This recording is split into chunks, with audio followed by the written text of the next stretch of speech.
Good evening, friends, and welcome to Sleepy Time Tales, a podcast aimed at helping you to get a good night's sleep. Do you find your mind plagued with the stresses of modern life, especially when the lights are out and you're trying to get a restful night? Does your spinning mind keep you awake? Follow my voice down the path towards a good night's rest. Listen to me tell a story that will keep your mind from wandering to your daytime problems, the ones you can't solve right now and will be easier to solve while rested. Listen to my voice and allow yourself to drift, following the twists and turns of the story, but slowly letting go and drifting into sleep. Before we get on with the show, I'd like to ask for a little bit of support. If you are listening to Sleepy Time Tales, find it that helps you to get a good night's sleep, and you would like to help out, and you have, importantly, if you have the means, please consider supporting it on Patreon at patreon.com/sleepytimetales. This is a monthly system of support that not only helps me keep the lights on, but can also get you fun bonuses based on your contribution level. From as little as $2 a month, you get weekly access to early release on the main episodes, so that you get your fresh sleep aid on a Wednesday instead of a Sunday. And $5 gets you weekly bonus minisodes, special edits, and a monthly megasode, which is all the previous month's releases in one big listen. I'd like to thank Terry for signing up to the Patreon and helping out to cover costs and help keep Sleepy Time Tales available for free to all listeners. Welcome to the team, Terry, and I'm grateful for your support. But monthly may seem like a big ask, and if that's the case, you can make once-off tips through buymeacoffee.com/sleepytimetales, or the tip jar on the website. I've also got some merchandise up on the TeePublic store, which you can reach through the show notes or via the website, sleepytimetales.net. But while money is handy, another way you can help out, a huge way you can help out, in fact, is simply to spread the word. If you know anybody who's struggling to sleep and you think that listening to my boring, drony voice is going to be helpful to them, just tell them about it. Whether it's in person or on social media, everything helps. And if you do it on social media, please make sure to tag me in. That's at Sleepy Time Tales on Instagram or Twitter, so I can thank you and give you a shout out. And the last shout out I got to do, of course, is the music, which is Sweet Night and Friends by Kumiku. Their music is available on their website at loyaltyfreakmusic.com. Thanks for taking the time. Let's get back to the show. So what exactly is Sleepy Time Tales? What is it for? What is this strange idea, this strange thing, this podcast that you're supposed to fall asleep to? But in the 21st century, lack of sleep is a health crisis, and this is a podcast intended to help those that it can to get a restful night. Do you find yourself lying awake at night, mind spinning and emotions in turmoil with anxieties of 21st century life? Do you wake up in the middle of the night and find yourself not quite able to doze back off at 3 a.m.? I'm here to help. My name is Dave, and I'm your narrator, here to help you into a restful night. Sleepy Time Tales is intended to be used as a distraction to what keeps you awake at night, or sometimes background noise or company. That's why I make these episodes quite long, so that I'm here for you, without any pressure of the end coming. Now, as far as I know, there are a couple of different ways to engage. The primary idea of Sleepy Time Tales is that it gives you something to focus on, a story or an event that lets you keep your mind on a specific point, to stop it from spinning out into stress and anxieties, to focus just enough not to resist the embrace of a night's sleep.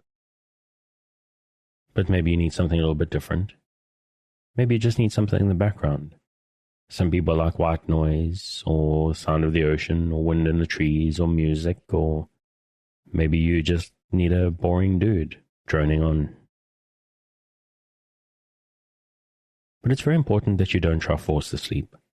Just keep a light mental grip on the thread of the story and on my voice, and allow the need for sleep to come for you. Now, obviously, if all goes well, I'm hoping you'll be asleep before I get to the end of the episode. But don't feel pressurized. This may not work on the first night. It probably won't, actually. I recommend giving it a solid 3 nights to get used to the idea of listening to my voice. Maybe my accent is a bit strange. Maybe the oddity of the whole thing just needs a little bit of getting used to. Or maybe, initially at least, 1 episode just isn't long enough.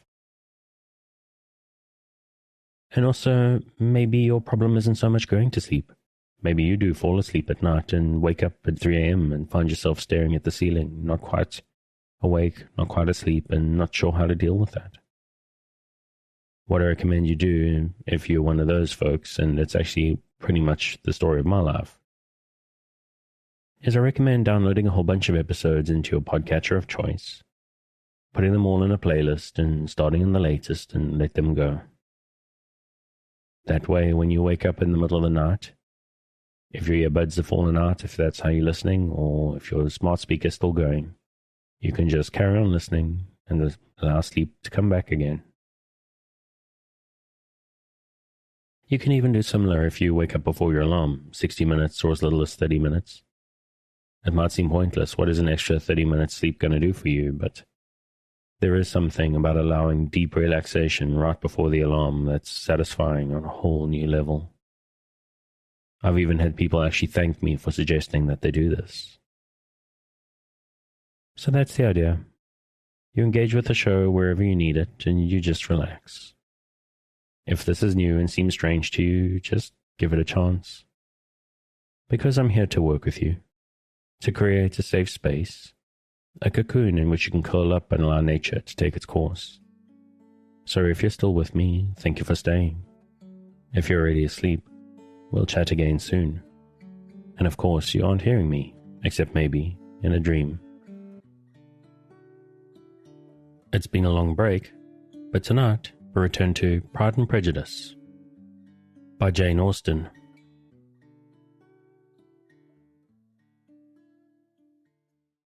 Chapter 10. The day passed much as the day before had done. Mrs. Hurst and Miss Bingley had spent some hours of the morning with the invalid, who continued, though slowly, to mend. And in the evening Elizabeth joined their party in the drawing-room. The loo table, however, did not appear. Mr. Darcy was writing, and Miss Bingley, seated near him, was watching the progress of his letter and repeatedly calling off his attention by messages to his sister. Mr. Hurst and Mr. Bingley were at piquet, and Mrs. Hurst was observing their game. Elizabeth took up some needlework and was sufficiently amused in attending to what passed between Darcy and his companion. The perpetual commendations of the lady, either on his handwriting or on the evenness of his lines, or on the length of his letter, with the perfect unconcern with which her praises were received, formed a curious dialogue, and was exactly in union with her opinion of each. How delighted Miss Darcy will be to receive such a letter. He made no answer. You write uncommonly fast. You are mistaken. I write rather slowly. How many letters you must have occasion to write in the course of a year. Letters of business, too. How odious I should think them. It is fortunate, then, that they fall to my lot instead of yours. Pray tell your sister that I long to see her. I have already told her so once, by your desire. I am afraid you do not like your pen. Let me mend it for you. I mend pens remarkably well. Thank you, but I always mend my own. How can you contrive to write so even? He was silent. Tell your sister I am delighted to hear of her improvement on the harp, and pray let her know that I am quite in raptures with her beautiful little design for a table, and I think it infinitely superior to Miss Grantley's. Will you give me leave to defer your raptures till I write again? At present I have not room to do them justice. Oh, it is of no consequence. I shall see her in January. But do you always write such charming long letters to her, Mr. Darcy? They are generally long, but whether always charming it is not for me to determine. It is a rule with me that a person who can write a long letter with ease cannot write ill. That will not do for a compliment to Darcy, Caroline, cried her brother, because he does not write with ease. He studies too much for words of 4 syllables. Do you not, Darcy? My style of writing is very different from yours. Oh, cried Miss Bingley, Charles writes in the most careless way imaginable. He leaves out half his words and blots the rest. My ideas flow so rapidly that I have not time to express them, by which means my letters sometimes convey no ideas at all to my correspondents. Your humility, Mr. Bingley, said Elizabeth, must disarm reproof. Nothing is more deceitful, said Darcy, than the appearance of humility. It is often only carelessness of opinion and sometimes an indirect boast. And which of the two do you call my little recent piece of modesty? The indirect boast. For you are really proud of your defects in writing, because you consider them as proceeding from a rapidity of thought and carelessness of execution, which, if not estimable, you think at least highly interesting. The power of doing anything with quickness is always prized much by the possessor, and often without any attention to the imperfection of the performance. When you told Mrs. Bennet this morning that if you ever resolved upon quitting Netherfield, you would be gone in 5 minutes, you meant it to be a sort of panegyric, of compliment to yourself. And yet what is there so very laudable in a precipitance which must leave very necessary business undone, and cannot be of no real advantage to yourself or anyone else? Nay, cried Bingley, this is too much. To remember at night all the foolish things that were said in the morning. And yet, upon my honour, I believe what I said of myself to be true, and I believe it at this moment. At least, therefore, I did not assume the character of needless precipitance, merely to show off before the ladies.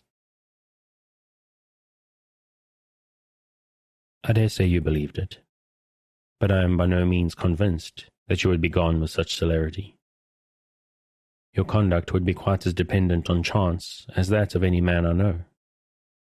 And if, as you were mounting your horse, a friend were to say, Bingley, you had better stay till next week, you would probably do it. You would probably not go, and at another word, might stay a month. You have only proved by this, cried Elizabeth, that Mr. Bingley did not do justice to his own disposition. You have shown him off now much more than he did himself. I am exceedingly gratified, said Bingley, by your converting what my friend says into a compliment on the sweetness of my temper. But I am afraid you are giving it a turn which that gentleman did by no means intend, for he would certainly think better of me if under such a circumstance I were to give a flat denial, and ride off as fast as I could. Would Mr. Darcy then consider the rashness of your original intentions as atoned for by your obstinacy in adhering to it? Upon my word, I cannot explain exactly the matter. Darcy must speak for himself. You expect me to account for opinions which you choose to call mine, but which I have never acknowledged. Allowing the case, however, to stand according to your representation, you must remember, Miss Bennet, that the friend who is supposed to desire his return to the house, and the delay of his plan, has merely desired it, asked it without offering one argument in favour of its propriety. To yield readily, easily, to the persuasion of a friend is no merit with you. To yield without conviction is no compliment to the understanding of either. You appear to me, Mr. Darcy, to allow nothing for the influence of friendship and affection. A regard for the requester would often make one readily yield to a request, without waiting for arguments to reason one into it.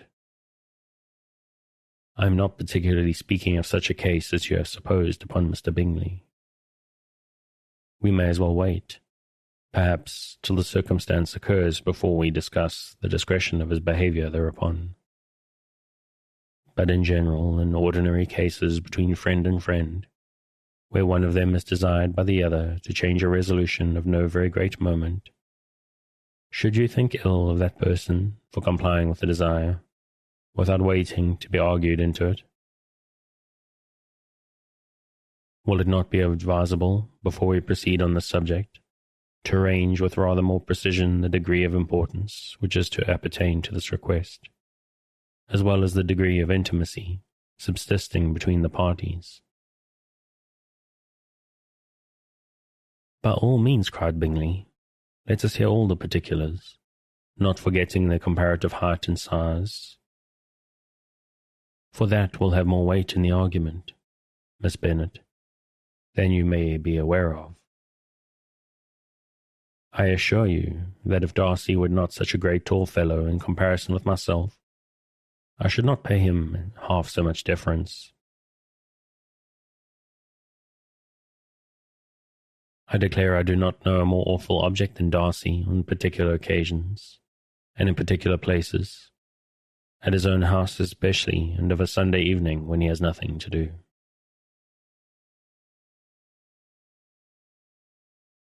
Mr. Darcy smiled, but Elizabeth thought she could perceive that he was rather offended, and therefore checked her laugh. Miss Bingley warmly resented the indignity he had received, and in expostulation with her brother for talking such nonsense. I see your design, Bingley, said his friend. You dislike an argument and want to silence this. Perhaps I do. Arguments are too much like disputes. If you and Miss Bennet will defer yours till I'm out of the room, I shall be very thankful, and then you may say whatever you like of me. What you ask, said Elizabeth, is no sacrifice on my side, and Mr. Darcy had much better finish his letter.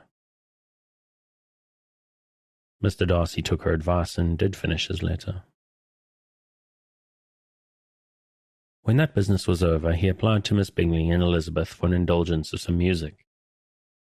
Miss Bingley moved with some alacrity to the pianoforte, and after a polite request that Elizabeth would lead the way, which the other as politely and more earnestly negatived, she seated herself. Mrs. Hurst sang with her sister, and while they were thus employed, Elizabeth could not help observing, as she turned over some music books that lay on the instrument, how frequently Mr. Darcy's eyes were fixed on her. She hardly knew how to suppose that she could be an object of admiration to so great a man, and yet that he should look at her because he disliked her was still more strange. She could only imagine, however, at last, that she drew his notice, because there was something more wrong and reprehensible, according to his ideas of right, than in any other person present. The supposition did not pain her. She liked him too little to care for his approbation. After playing some Italian songs, Miss Bingley varied the charm by a lively Scotch air, and soon afterwards Mr. Darcy, drawing near Elizabeth, said to her, "Do you not feel a great inclination, Miss Bennet, to seize such an opportunity of dancing a reel?" She smiled, but made no answer. He repeated the question, with some surprise at her silence. "Oh," said she, "I heard you before, but I could not immediately determine what to say in reply. You wanted me, I know, to say yes, that you might have the pleasure of despising my taste. But I always delight in overthrowing these kinds of schemes, and cheating a person of their premeditated contempt. I have, therefore, made up my mind to tell you that I do not want to dance the reel at all. and now despise me if you dare. Indeed, I do not dare. Elizabeth, having rather expected to affront him, was amazed at his gallantry. But there was a mixture of sweetness and archness in her manner, which made it difficult for her to affront anybody. And Darcy had never been so bewitched by any woman as he was by her. He really believed that were it not for the inferiority of her connection, he should be in some danger.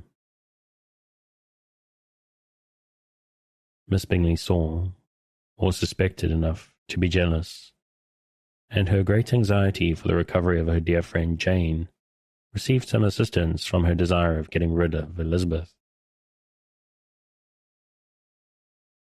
She often tried to provoke Darcy into disliking her guest, by talking of their supposed marriage and planning his happiness in such an alliance. "I hope," said she, as they were walking together in the shrubbery the next day, "that you will give your mother-in-law a few hints when this desirable event takes place, as to the advantage of holding her tongue, and if you can compass it, to cure the younger girls of running after officers. And if I may mention so delicate a subject, endeavour to check that little something, bordering on conceit and impertinence, which your lady possesses. Have you anything else to propose for my domestic felicity?" "Oh, yes. Do you let the portraits of your uncle and Aunt Phillips be placed in the galley at Pemberley. Put them next to your great-uncle, the judge. They are in the same profession, you know, only in different lines. As for your Elizabeth's picture, you must not have it taken, for what painter could do justice to those beautiful eyes? It would not be easy indeed to catch their expression, but their colour and shape, and the eyelashes, so remarkably fine, might be copied." At that moment they were met from another walk by Mrs. Hurst and Elizabeth herself. "I did not know that you intended to walk," said Miss Bingley in some confusion, lest they had been overheard. "You used us abominably ill," answered Mrs. Hurst, "running away without telling us that you were coming out." Then taking the disengaged arm of Mr. Darcy, she left Elizabeth to walk by herself. The path just admitted 3. Mr. Darcy felt their rudeness and immediately said, "The walk is not wide enough for our party. We had better go into the avenue." But Elizabeth, who had not the least inclination to remain with them, laughingly answered, "No, no, stay where you are. You are charmingly grouped and appear to uncommon advantage. The picturesque would be spoilt by admitting a fourth. Goodbye." She then ran gaily off, rejoicing as she rambled about, in the hope of being at home again in a day or two. Jane was already so much recovered, so as to intend leaving her room for a couple of hours that evening.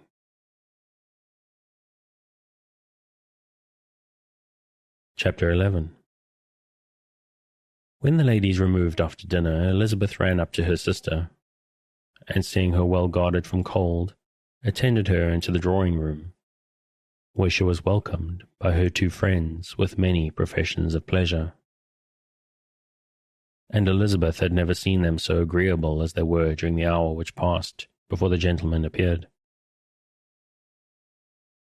Their powers of conversation were considerable. They could describe an entertainment with accuracy, relate an anecdote with humour, and laugh at their acquaintance with spirit. But when the gentlemen appeared, Jane was no longer the first object. Miss Bingley's eyes were instantly turned toward Darcy, and she had something to say to him before he had advanced many steps. He addressed himself to Miss Bennet with a polite congratulation. Mr. Hurst also made her a slight bow, and said he was very glad, but diffuseness and warmth remained for Bingley's salutation. He was full of joy and attention. The first half-hour was spent in piling up the fire, lest she should suffer from the change of room, and she removed at his desire to the other side of the fireplace, that she might be further from the door. He then sat down by her and talked scarcely to anyone else. Elizabeth, at work in the opposite corner, saw it all with great delight. When tea was over, Mr. Hurst reminded his sister-in-law of the card table, but in vain. She had obtained private intelligence that Mr. Darcy did not wish for cards, and Mr. Hurst soon found even his open petition rejected. She assured him that no one intended to play, and the silence of the whole party on the subject seemed to justify her. Mr. Hurst had therefore nothing to do but to stretch himself on one of the sofas and go to sleep. Darcy took up a book. Miss Bingley did the same, and Mrs. Hurst, principally occupied in playing with the bracelets and rings, joined now and then in her brother's conversation with Miss Bennet.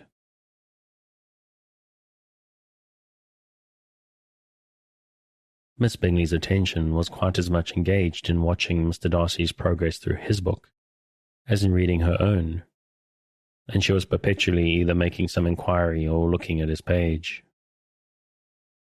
She could not win him, however, to any conversation. He merely answered a question and read on. At length, quite exhausted by the attempt to be amused by her own book, which she had only chosen because it was the second volume of his, she gave a great yawn and said, "How pleasant it is to spend an evening in this way. I declare, after all, there is no enjoyment like reading. How much sooner one tires of anything than of a book. When I have a house of my own, I shall be miserable if I have not an excellent library." No one made any reply. She yawned again, threw aside her book, and cast her eyes round the room in quest for some amusement. When hearing her brother mentioning a ball to Miss Bennet, she suddenly turned toward him and said, "By the by, Charles, are you really serious in meditating a dance at Netherfield? I would advise you, before you determine on it, to consult the wishes of the present party. I am much mistaken if there are not some among us to whom a ball would be rather a punishment than a pleasure." "If you mean Darcy," cried her brother, "he may go to bed, if he chooses, before it begins. But as for the ball, it is quite a settled thing, and as soon as Nichols has made white soup enough, I shall send round my cards." "I should like balls infinitely better," she replied, "if they were carried on in a different manner. But there is something insufferably tedious in the usual process of such a meeting. It would surely be much more rational if conversation instead of dancing were made the order of the day." "Much more rational, my dear Caroline, I dare say, but it would not be near so much like a ball." Miss Bingley made no answer, and soon afterwards she got up and walked about the room. Her figure was elegant, and she walked well, but Darcy, at whom it was all aimed, was still inflexibly studious. In the desperation of her feelings, she resolved on one effort more, and turning to Elizabeth said, "Miss Eliza Bennet, let me persuade you to follow my example and take a turn around the room. I assure you it is very refreshing, after sitting so long in one attitude." Elizabeth was surprised, but agreed to it immediately. Miss Bingley succeeded no less in the real object of her civility. Mr. Darcy looked up. He was as much awake to the novelty of attention in that quarter as Elizabeth herself could be, and unconsciously closed his book. He was directly invited to join their party, but he declined it, observing that he could imagine but two motives for their choosing to walk up and down the room together, with either of which motives his joining them would interfere. What could he mean? She was dying to know what could be his meaning, and asked Elizabeth whether she could at all understand him. Not at all, was her answer. But depend upon it, he means to be severe on us, and our surest way of disappointing him will be to ask nothing about it. Miss Bingley, however, was incapable of disappointing Mr. Darcy in anything, and persevered therefore in requiring an explanation of his two motives. "I have not the smallest objection to explaining them," said he, as soon as she allowed him to speak. "You either choose this method of passing the evening because you are in each other's confidence and have secret affairs to discuss, or because you are conscious that your figures appear to be the greatest advantage in walking. If the first, I would be completely in your way, and if the second, then I can admire you as much better as I sit by the fire." "Oh, shocking!" cried Miss Bingley. "I never heard anything so abominable. How shall we punish him for such a speech?" "Nothing so easy if you have but the inclination," said Elizabeth. "We can all plague and punish one another. Tease him, laugh at him. Intimate as you are, you must know how it is to be done." "But upon my honour I do not. I do assure you that my intimacy has not yet taught me that. Tease calmness of manner and presence of mind. No, no. I feel he may defy us here. And as to laughter, we will not expose ourselves, if you please, by attempting to laugh without a subject. Mr. Darcy may hug himself." "Mr. Darcy is not to be laughed at," cried Elizabeth. "That is an uncommon advantage, and uncommon I hope it will continue. For it would be a great loss to me to have many such acquaintances. I dearly love a laugh." "Miss Bingley," said he, "has given me more credit than can be. The wisest and the best of men, nay, the wisest and best of their actions, may be rendered ridiculous by a person whose first object in life is a joke." "Certainly," replied Elizabeth. "There are such people, but I hope I am not one of them. I hope I never ridicule what is wise and good. Follies and nonsense, whims and inconsistencies do divert me. I own and I laugh at them whenever I can. But these, I suppose, are precisely what you are without." "Perhaps that is not possible for anyone, but it has been the study of my life to avoid those weaknesses which often expose a strong understanding to ridicule, such as vanity and pride." "Yes, vanity is a weakness indeed. But pride, where there is a real superiority of mind, pride will always be under good regulation." Elizabeth turned away to hide a smile. "Your examination of Mr. Darcy is over, I presume," said Miss Bingley. "And pray, what is the result?"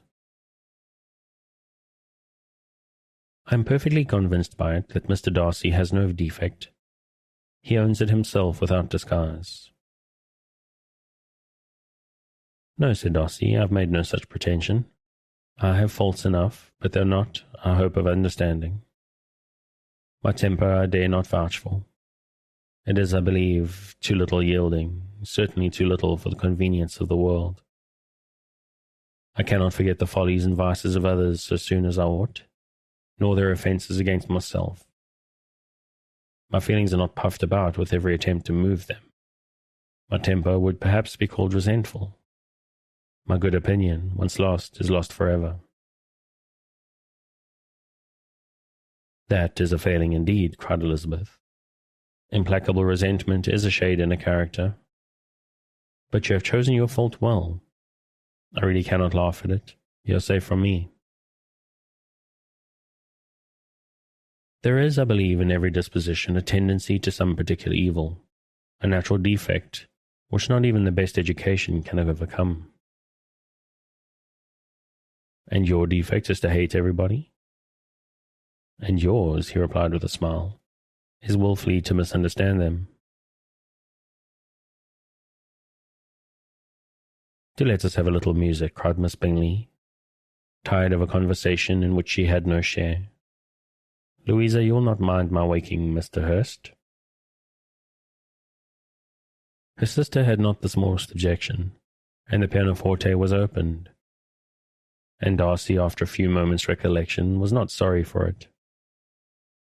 He began to feel the danger of paying Elizabeth too much attention.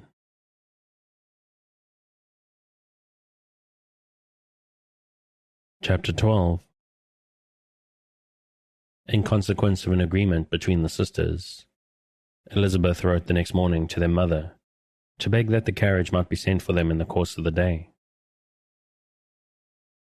But Mrs. Bennet, who had calculated on her daughters remaining at Netherfield till the following Tuesday, which would exactly finish Jane's week, could not bring herself to receive them with pleasure before.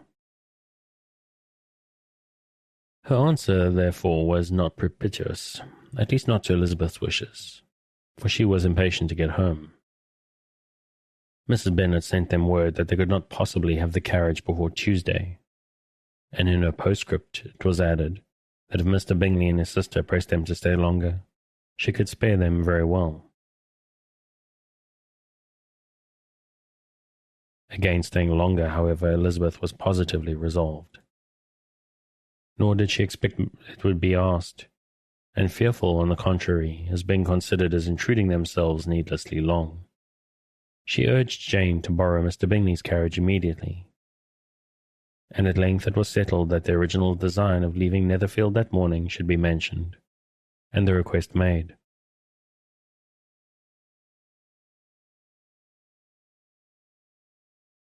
The communication excited many professions of concern, and enough was said of wishing them to stay at least till the following day to work on Jane. Until the morrow their going was deferred.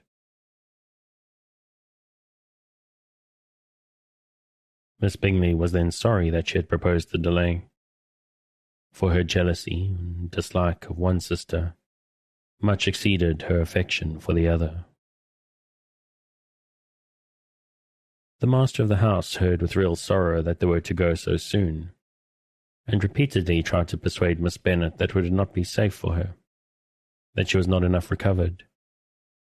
But Jane was firm where she felt herself to be right.